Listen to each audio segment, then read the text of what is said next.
मदद सबकी करना, चिंता सबकी करना,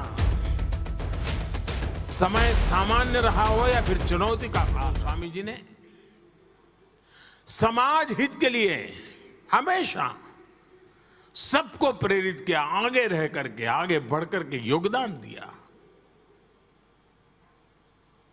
जब मोरबी में पहली बार मच्छू डैम की तकलीफ हुई, मैं वहां वॉलेंटियर के रूप में काम करता था। हमारे प्रमुख स्वामी, कुछ संत, उनके साथ सत्संगी, सबको उन्होंने भेज दिया था और वो भी वहां हमारे साथ मिट्टी उठाने में काम में लग गए थे, डेड बॉडीज का अग्नि संस्कार करने में काम में लगे थे। मुझे याद है 2012 में मुख्यमंत्री पद की शपथ लेने के बाद मैं उनके पास गया। आमतौर पर मैं मेरे जीवन के जो भी कई महत्वपूर्ण पड़ाव आए होंगे, प्रमुख स्वामी के पास अवश्य गया। शायद बहुत लोग, कम लोगों को पता होगा, मैं 2002 का चुनाव लड़ रहा था। पहली बार मुझे चुनाव लड़ना था, पहली बार नामांकन भरना था और राजकोट से मैं उम्मीदवार हो रहा था। तो वहाँ दो संत मौजूद थे। मैं जब वहाँ गया तो उन्होंने मुझे एक डिब्बा दिया। मैंने खोला तो अंदर एक पेन थी। तो उन्होंने कहा कि प्रमुख स्वामी ने भेजा है, आप जब नामांकन में हस्ताक्षर करेंगे तो इस पेन से करना।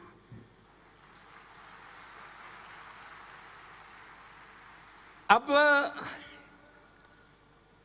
वहां से लेकर मैं काशी चुनाव के लिए गया, एक भी चुनाव ऐसा नहीं है जब मैं नामांकन करने गया और उसके लिए मुझे हस्ताक्षर करने के लिए पेन पूज्य प्रमुख स्वामी जी के व्यक्ति आकर के खड़े न हुआ। और जब काशी गया तब तो मेरे लिए सरप्राइज था, उस पेन का जो कलर था वो बीजेपी के झंडे के कलर का था। ढक्कन उसका जो था वो ग्रीन कलर का था और नीचे का हिस्सा ऑरेंज कलर का था।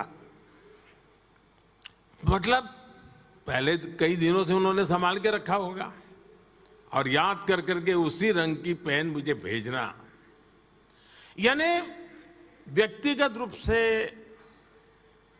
वरना उनका कोई क्षेत्र नहीं था कि मेरी इतनी केयर कर रहा। शायद बहुत लोगों का आश्चर्य होगा सुन करके, 40 साल में शायद एक साल ऐसा नहीं गया होगा कि हर वर्ष प्रमुख स्वामी जी ने मेरे लिए कुर्ता पैजामा का कपड़ा न भेजा हो।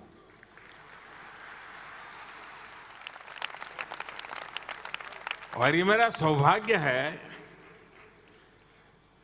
और हम जानते हैं बेटा कुछ भी बन जाए, कितना ही बड़ा बन जाए, लेकिन माँ बाप के लिए तो बच्चा ही होता है।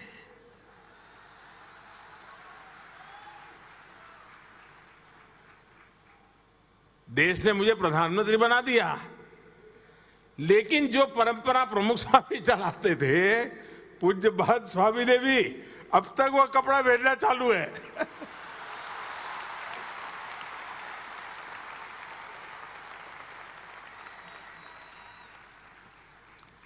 यानी ये अपनापन। और मैं नहीं मानता हूं कि ये संस्थागत पीआरशिप का काम है, नहीं, एक आध्यात्मिक नाता था, एक पिता पुत्र का स्नेह था, एक अटूट बंधन है। और आज भी वो जहां है होंगे, मेरे हर पल को वो नजर करते होंगे, देखते होंगे।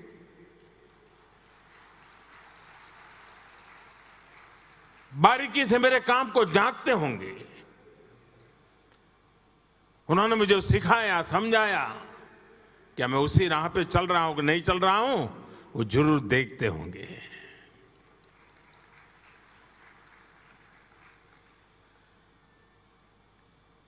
कच्छ में भूकंप, जब मैं वॉलेंटियर के रूप में कच्छ में काम करता था, तब तो मेरा मुख्यमंत्री का कोई सवाल ही नहीं उठता था। लेकिन वहां सभी संत मुझे मिले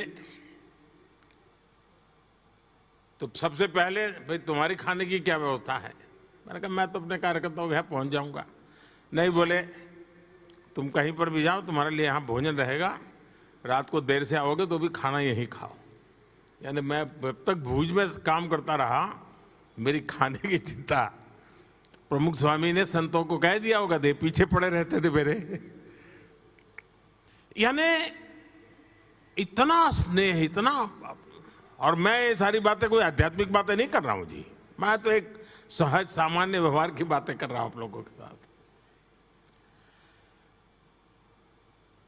जीवन के कठिन से कठिन पलों में